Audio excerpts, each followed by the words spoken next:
So first, let's start. This will probably run before the SEC tournament, so we don't know what the outcome for tomorrow night is to Auburn. We locked up the SEC East here, Coach. Yeah. So take us through, what's the mindset now that we're in postseason play compared to how we've been building throughout the year?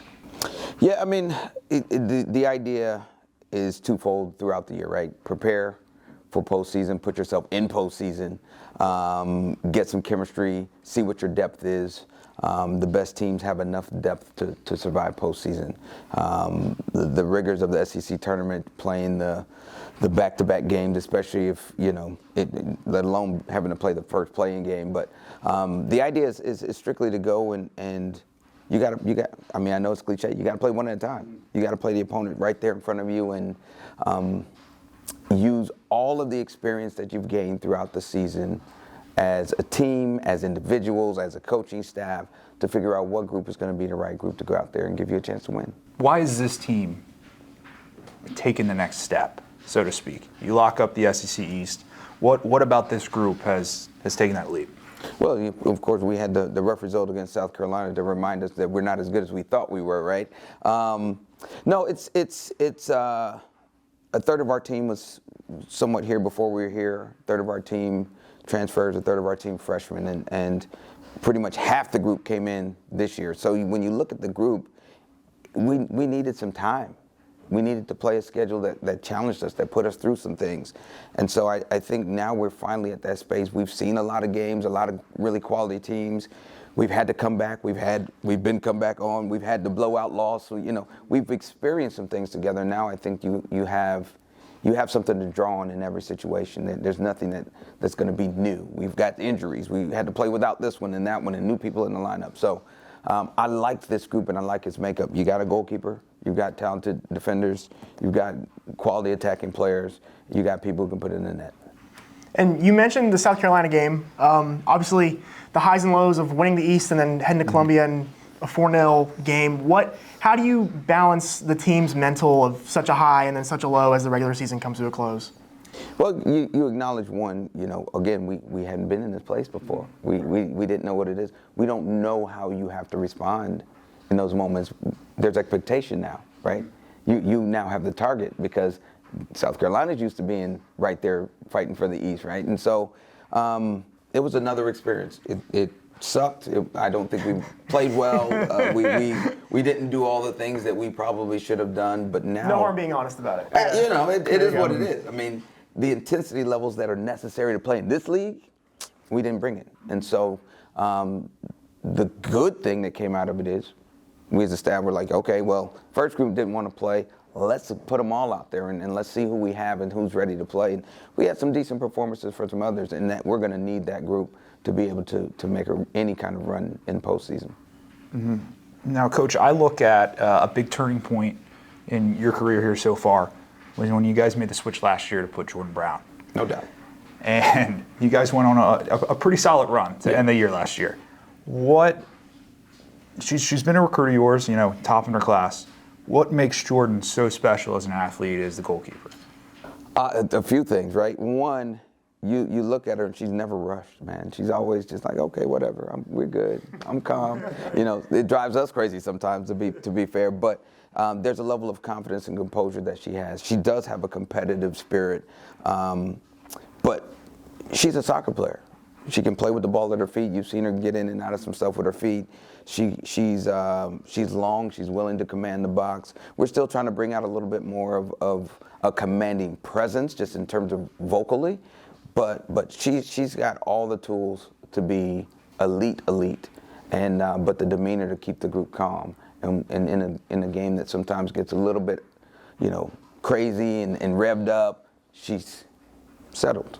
And I think that goes a long way for the group. Do you guys ever get scared of her pregame celebrations when she does all the flips? The time. The flip, the cartwheel, all of it. We're like, please don't hurt yourself. Please don't. Prone to injury in pregame. Every time. Every time. I'm like, no, let's not do that one today. But no, it's good for the team. It's good for her. We let them go. Looking kind of as the regular season comes to a close, what have the fans, what kind of impact have they had on this team? Because, I mean, it's a clear difference compared to previous seasons of how much they've shown out and how much they've come to support you guys. Talk a little bit about that. what's great. We knew coming here, Athens is a soccer town, right? We know Atlanta's growing, Atlanta United's growing. We had no clue what it was going to be like when we first showed up and put the group out, had a little success. But day one, they were there. They were like, okay, new energy around the program, we're here. Every time you step out and you feel that kind of energy, it pushes you through that moment where you don't want to run. It pushes you through that element. Sometimes I get hoarse trying to scream over them, but I'm so glad that they're there. But no, there's nothing like having a good fan base. There's nothing like having a group of people show up, yell for you, cheer for you, stomp on the bleachers. And we've worked hard from a social media standpoint, from a visual standpoint, to try to connect as much as possible so that they can connect with the players. But the fans have been awesome. Absolutely awesome. So looking back now, it's almost 2 years since you made the transition from SoCal here to Athens. What has been kind of the one thing that's maybe surprised you in the program or even just around the athletics? Probably the fan base, to be fair. Probably the fan base. You choose programs, you know there's a tradition, right? But you also know we're in football country and you kind of feel that. But I think it starts with leadership, and Josh has shown that he wants all of the teams to win. He wants all of us to be elite, and he wants to help us get there. And so when you look at your leader that way, the fan base doesn't have a choice but to be that way. You look at Kirby and what he's done and how he calls out the fans, and it's almost established like this is what Georgia does. This is who we are. Regardless of sport, the fans are supposed to show up. They're supposed to be loud. They're supposed to be proud, and they've done that. And they've done it consistently, and the byproduct of that is we're able to go out and play at a high level, and we also take that pride in ourselves to put a good product out there to entertain and to get some results, because the more that fan base shows up, the more the expectations are on the program and on the players. But the better the players are and the better we do, that's what we want. We want that kind of pressure. What other factors do you think you had in your decision making coming to Athens, and did you see the soccer program before your time here as a challenge that you wanted to take on, or what was the mental? I've always felt Georgia was a program that I thought could be special. Just look at our rosters. Even at USC, we had a bunch of Georgia kids, and so when you're looking at a program, you want a high academic institution, and what has been done here academically over the years has gone a long way. You want that tradition athletically, and of course we hit the jackpot with football, winning 2 in a row when we're coming in, so that helps. You want the ability to build out a roster, and with the Hope Scholarship and Zell and the ability you have to package, then you go back to that player pool I was talking about, and you now have a player pool here that can create a foundation regardless of what else you get. Foundationally, you should be able to be successful if you can convince that Georgia kid, that top Georgia kid, that this program is a viable program for them to come and reach the levels that they want to reach. And so I've had a few calls over the years, but this one made the most sense. It's one of the programs that I felt like everything that we did at SoCal, we had a chance to do bigger and better here. What was that process like? So you end the season in 2021. And I know you talked about this a bit in your introductory press conference, that there was a little chirping, you feel it at the phone call. But what was that? What was the reality like when you kind of come to a realization that you'd spent, a handful of years, and that now Georgia, which is not too close, it's not too far from where you grew up, comes calling, and how eager you were to kind of at least take the phone call? I'm a big believer in you always listen. I had a good job. I had a good team, a really good team. It was tough to even think about that process, but at the same time, there were some things going on at SC that made it a little easier to take the phone call. I'll just say it that way. But Josh, awesome human being. Value system aligns. The fact that he's a winner. And the fact that he's early in his tenure, that all made sense from the soccer perspective that I told you before.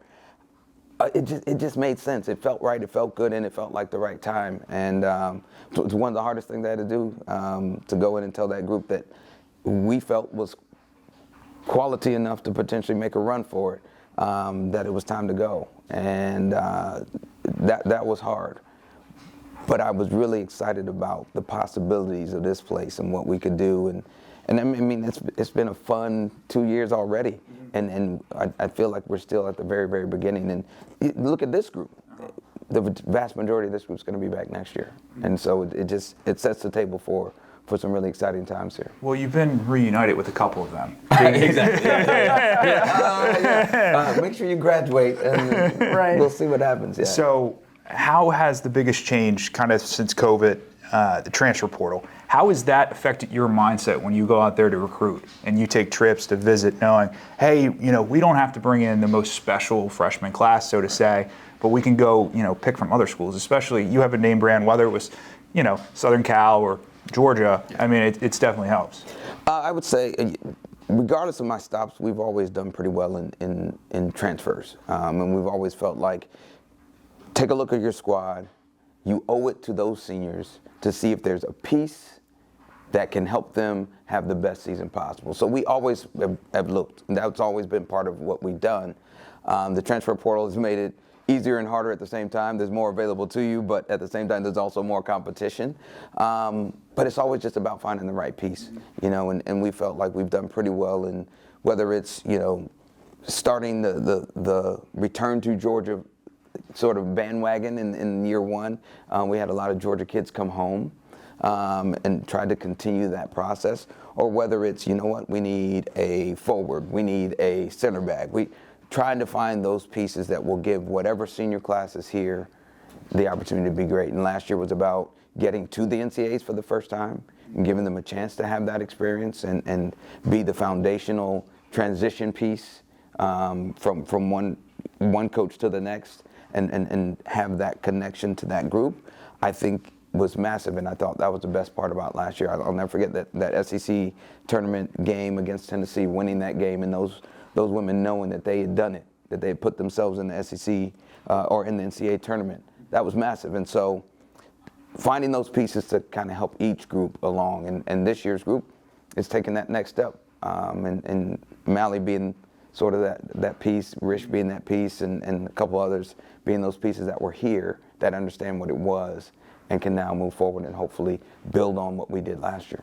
Do you find that you're able to almost bond and connect with players coming out of the portal and incoming freshmen because you're both newer to Athens and you're both new to the area? And do you feel like you can kind of connect on that in some way? I mean, I do think so. Some of our early transfers, a lot of them were from the recruiting processes we've had before, right? And so that always helps. I think more than anything else, high-level players want to win, and they want to feel like there's a vision for winning. And at the end of the day, we can talk about what we've been able to do at other places and that we've done transitions before. Hey, here's what it looks like. Here's how it turned out. Here's what we're trying to do. Here's the plan for it. Here's where we think it's going to end up should all the things fall in place. And so I think more speaking to plan, vision, understanding, and then being able to go out and execute on that, it makes for the next group, it's easier for them to believe in the process. And that I think has been a big piece of this whole puzzle. Why are you addicted to rebuilding programs? That's a really good question. It's a hidden talent. It's funny. Coming from Birmingham Southern and going, I didn't necessarily want to leave Birmingham Southern at the time it happened, but they were transitioned to Division III, and it was hard enough to go from NAI to Division I. That wasn't something I really was looking to do. Leaving Auburn, it made sense. I'd been a head coach before, and for the longest, couldn't get an interview. I mean, it was the hardest thing just to get an interview. And so when Washington State called, it was like, oh, okay, well, sure. It's a Power 5 job that nobody gets straight as an assistant. You know what? I got it. I got to go take this job. And then it was SC, right? I go from Pullman, Washington to LA. Pull my leg. That's a hard one. But and then this one just made life sense, right? All of the things come into play, coming back closer to home. I'm content. I'm good here. But no, it's funny. In each of them, I always laugh because people call them rebuilds. They were never broken. Mm-hmm. They just didn't know how good they were. Right, and that a lot of it, that's the big piece of it, right? You go to Washington State, they were built. Potter did a great job before we got there. We just changed our mindset about what we wanted going to SC. We thought it was, playing against them, we thought it was one of the most talented rosters in the conference. We were like, okay, guys, we're going to do something a little different. And, sure enough, we were able to go out and win some games. And here's the same thing. I was having this conversation earlier today. We gave up 19 goals in 10 games in the conference the season before I got here. And it only takes 5 wins to get to the NCAAs out of the SEC historically. They were 4-4-2. You cut off goals, and all of a sudden you win one more game. And that was really the thought process. You're not as far away as you think. You got to change your mindset around winning one more game, and that starts with how we go about our business. That's it. They're never broken. They just didn't know they were that close. That's a great way to put it. That's the quote right there. That's amazing. Yeah. It's always fun to kind of, when you see that realization come into mind, when you can kind of paint the picture for them, and they go, oh, okay, well, there it is. I know how to do it now. Great, let's go get it done. Okay, so, you passed the heart test. So, now we're going to get some more easy, fun ones. Well, you've been here for 2 years now in Athens. What's some your favorite spots to go to? Maybe restaurants. What's the... Man, Last Resort, South Kitchen. I love Trapeze, the size of the door. That thing just drives me crazy. like that door is massive. Best fries in Athens. Raspberry ketchup. Raspberry ketchup. Oh my gosh. Raspberry ketchup. Man, it's a winner. So those are some of my favorite places. I think we go to South Main a lot as a staff and just kind of hang out, and that's been pretty cool for us. And trivia nights out there are a staff favorite. I'm not very good, by the way. Jake is awesome. But it's just fun, man. It's fun being close enough to get to a lot of things and to be able to go to games, support the other teams. That's one thing about LA. I struggled with the time to get back to campus and support the other programs. So actually being involved in everything at Georgia and everything Athens has actually been pretty fun. Going off of that, Georgia has 21 varsity NCAA level sports. Where do you see, especially being the coach of a female team, where do you see potentially what sport would you like to see Georgia invest in at the varsity level? We've got a great club women's lacrosse team right now. You're gonna get me in trouble with my bosses. just from a beach volleyball. Really? Okay. Beach volleyball. That's a USC answer there. It's SoCal. Let me tell you, man. Because the national tournaments in the Gulf. Mm-hmm. The Gulf has the best beaches there, right? White sand, as far as you can see, good stuff. But I think, given kind of the other SEC teams and the other teams in the area, Georgia State, South Carolina, South Florida, that's teams that have done it. I think regionally, it's the right sport. From a cost standpoint, because I got to think about my bosses here. From a cost standpoint, it's an easy add in terms of sheer numbers and volume, space required, those kind of things. I just think it makes sense. Will it happen? I don't know. That's not my call, but my pay grade. But I think it would be pretty cool to have them here. Do you have a good time? You mentioned going to all the other sports, and obviously Josh wanting all of them to be successful in some way, shape, or form. What's your go-to? What's your favorites? Oh man, obviously sharing the facility with softball. Love that. Those women crush the ball. Absolutely unbelievable. Honestly, I can't pick one. Everything I've gone to, volleyball and the energy in there, the fans support, gymnastics, equestrian. They all put on a show. They all put on a show. Yeah. And I think that's what I appreciate about the SEC in general, right? Everything's an event. Everything's a show. Everything means something. And the fan base can get behind it. They can support it. The student body can pick one and kind of get to everything. I think it's awesome the way it is. And just to see what's going to happen with the basketballs and how they've changed, how Stegman has changed, the facility shifts, the tennises, been out seen them. It's pretty cool. I went to golf and watched their event. Literally, I'm enjoying all of it. I think what so many people don't understand is how much work goes into making each one go, and how much work that all of the student athletes put in to be excellent at their sport, and how much they have to give up and sacrifice to make it go. And so for me to be able to just go and support them even a little bit, it makes it hopefully gives them a little extra to kind of see one of their own taking the time when they know how much I put in at their event, and hopefully it gives them a little lift. Now, you mentioned equestrian. We wanted to ask you, in fairness, we wanted to ask you this a while back, but I don't think the game result went the way you guys wanted after the video Probably came out. not. And we were like, we won't. When did you learn how to ride a horse? When did I learn? Because I mean, Learning you is got questionable. I was on the horse, and the horse made me look good. No, it's when we were at Auburn, they had an equestrian too, and our staff went out and rode once or twice there as well. But I mentioned I'm from Alabama, right? So I have been horseback riding once or twice in my day, but again, literally once or twice. But no, I was well taken care of by the equestrian staff. They made me look great. Being from Alabama, what sports teams fans were you? So that's another great question. Luckily for me, my dad worked at Alabama A&M, and so I got to support the Bulldogs. Very important. I went from Bulldogs to Bulldogs. But he also did his PhD at Penn State, so I got to be a Penn State fan and get to root against Alabama. But my older two siblings went to Alabama. I coached at Auburn, and my younger sister has her veterinary degree from Auburn, so we're sort of split. What was your favorite sport, or even now, what's your favorite sport other than soccer?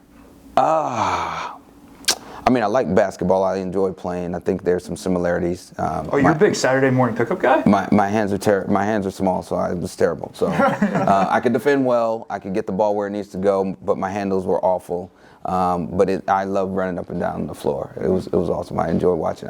I'm a collegiate basketball fan over professional all day. And we've noticed the shoe game. We've noticed some Jordans on. What's your here and there? Every now and then. It's not for me. I'm not a big shoe game person, but I'm always recruiting. I'm always working. When do we decide? When do we go hat versus no hat? Usually it depends on the game. If it's warm outside and not too sunny, then sometimes I'll take the hat off. But more often than not, I'm gonna wear it just because it makes me feel comfortable. But if I'm in the mood where I might throw it, I usually take it off. What's What's your guys' favorite uniform here? I know the team loves the black. They love the black on black. Fans do too. I think it's sleek. I think it looks good. I think they feel good in it. More often than not, we play well in it. This weekend was probably a little anomaly. I'll give that Leave it in South Carolina. We'll leave that there. But no, the black on black by far is fair. I enjoy the red, but the black on black is definitely the team favorite. Mm-hmm. Obviously, before you got into coaching, a soccer player yourself. Even now, or even in back then, did you have a favorite, soccer player that you looked up to, idolized? Pelé was always the one. I had him on my wall. Obviously, coming up, going to soccer camps and whatnot, we would watch all the films of Brazilian soccer teams and Pelé in camp. But my dad actually got to see Pelé play in New York. Oh, that's awesome. With the Cosmos, and that was the reason I even got in the game in the first place. Yeah. He saw the game, thought it was amazing, and was like, I got to put my kid in it, and so that was how I got started in the first place. So I was always on the wall. So is there a time you can remember where soccer wasn't a part of your life? Mm-hmm. Nah, not really. I mean, my mom was big on diversifying the things I did and putting me in arts and making me, she was an English teacher, so I had to do all the books and go to shows and do that whole thing. But everybody knew that if it came down between soccer and anything else, they were going to lose because soccer's winning. Yeah, and I mean, we respect the Pelé answer, great answer, but not what we were looking for. We were looking for Christian Pulisic. Captain America. No, Captain America's not it, man. Not it. I respect his game. I respect his hustle, but that's not the one. You know what? If I had to favorite American, wow. Man, I was always a Tab Ramos fan. Okay. Always a Tab Ramos fan. Went to the Citadel. I actually, my ODP coach was Coach Barfield, and coached him at the Citadel. And we shared the same coach. He tried to get me to go. I'm like, man, as much I would love to, I cannot do the military. That just wasn't for me. But he was always my favorite. And that's awesome. So I know sometimes, especially when it comes to America, there's a bit of a question mark on what to call the sport that you coach. So what would you like to call it, and why, It's always and football. why is it soccer? It's always football. I have no idea why I went to soccer, but it's always football. I think we all acquiesce to calling it soccer, but it's always football, man. It's the world's game, and we're just a small blip when it comes to playing it. I'm just glad we've gotten some of the world's best to come to the States and give us a glimpse of what it looks like, whether it was the Pelé days and getting all of those internationals to come, or all the way now to Messi coming, and everything in between, because I think it gives the world a glimpse. It gives the U.S. a glimpse of what it's supposed to be, and actually speaks to the melting pot that is the U.S., right? We get a chance to actually have the world's game on showcase, and it's growing, man. I mean, you look at what's happening in the men's game here and the MLS and how it's growing. You look at the crowds that are happening in the women's game across the world, and slowly but surely starting to fill up our stadiums here. It's exciting to kind of see the growth that we're having. Oh. What's usually on your mind if football/soccer isn't? Like, what's the day-to-day? I'm usually probably watching sports, trying to figure out how to be a better coach. But no, I like music. I've always been a music person. I'm a music business major. I always enjoyed music. So if I'm not doing that, just trying to veg out on something, usually R&B. Whether it's What's the go-to? John Legend's You Never Lose, but I always grew up a Big Boys and Men fan. Lauryn Hill. If I have to cross over in there a little bit of rap, I am a Jay-Z fan. Not that I know all the lyrics or anything. I just enjoy his style and his clarity. That's very funny because I don't hear any Jay-Z on the pregame playlist. I don't put anything on the playlist. It's all for the players. It's for the players. They probably wouldn't like my playlist. It'd be a lot more mellow. It'd be a lot more even and soothing. But no, it's music is probably the next best thing. Just kind of vegging out and enjoying that. Okay, we'll leave it with this last question, Coach. So if Jack and I were sitting here and we're the number 1 and number 2 players in the class, what's your pitch to us to recruit us? Do you like winning? Yes. Yeah. Then this is the place to be. It's as simple as that. I've done it before. We are going to do it again, whether you're here or not. If you're here with us, great. If you're not, we plan to beat you. Okay, where do I sign for my NIL money? I'm kidding. And that's the new question. Awesome. Appreciate it, Coach. Thank you so much. Thank you. Appreciate it.